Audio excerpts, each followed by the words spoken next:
It's strange, isn't it? The ones who seem the most grounded, self-aware, and emotionally mature are often the ones who remain single the longest.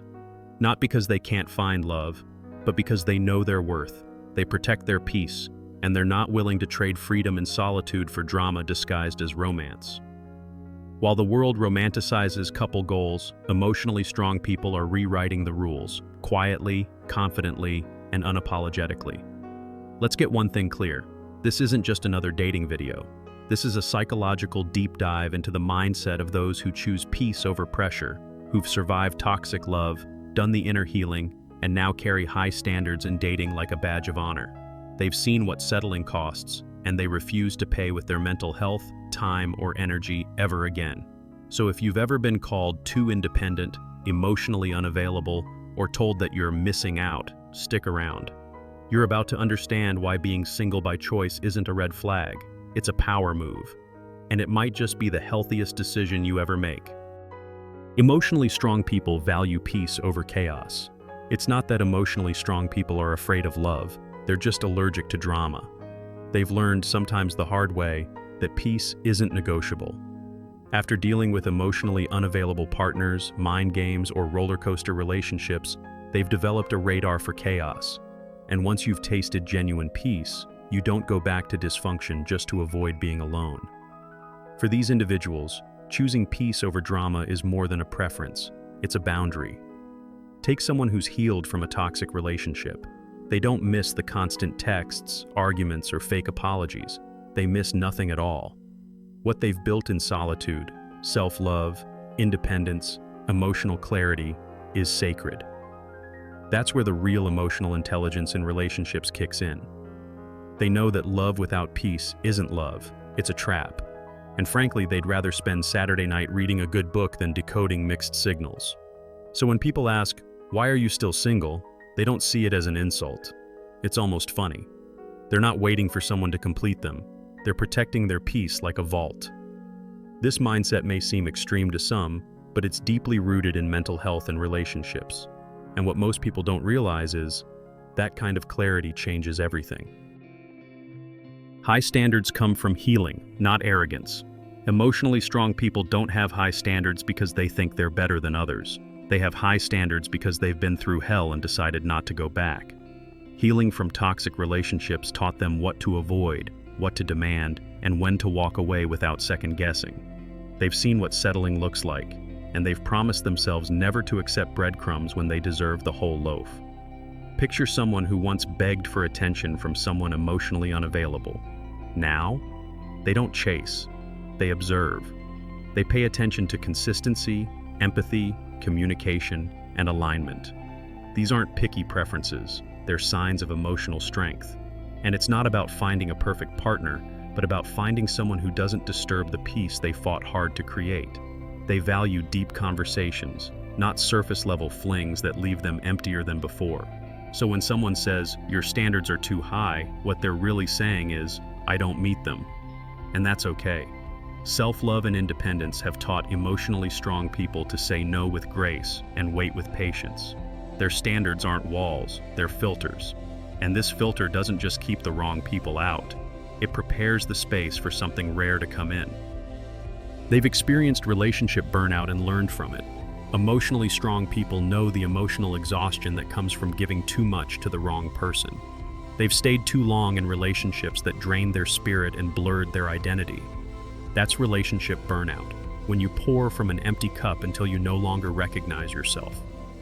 But instead of becoming bitter, they took it as a wake-up call.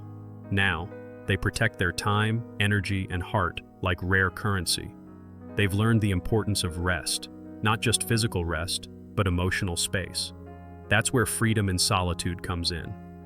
They no longer see singleness as a void to be filled, but as a time to refuel.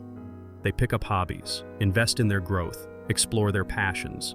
Whether it's learning a new language, joining a hiking group, or diving into books like The Untethered Soul or Attached, they know time alone isn't wasted, it's strategic. And when they finally do re-enter the dating world, they're not rushing. They're moving with intention. They're not afraid to say, "This doesn't feel right," and walk away. Because once you've healed from burnout, you don't ignore red flags anymore. You thank them for showing up early. And the truth is, this kind of wisdom usually comes with another lesson hidden right behind it. They'd rather be alone than in the wrong relationship. To emotionally strong people, being single isn't a problem. It's a preference rooted in clarity. They're not afraid of being alone. They're afraid of losing themselves in the wrong connection. They understand that a mismatched relationship can feel lonelier than solitude. So instead of jumping into something half-hearted, they wait. Not out of fear, but because they've built a life they actually enjoy. A life where choosing peace over chaos is the norm. You won't find them on a dating app swiping out of boredom. They date with purpose, or not at all. And if they sense someone is emotionally unavailable, lacks self-awareness, or tries to rush intimacy without real connection, they politely exit. They know that emotional intelligence in relationships means you don't play games, you communicate. And if there's no mutual effort, it's a hard pass. They've outgrown fixing people. That was the old version of them.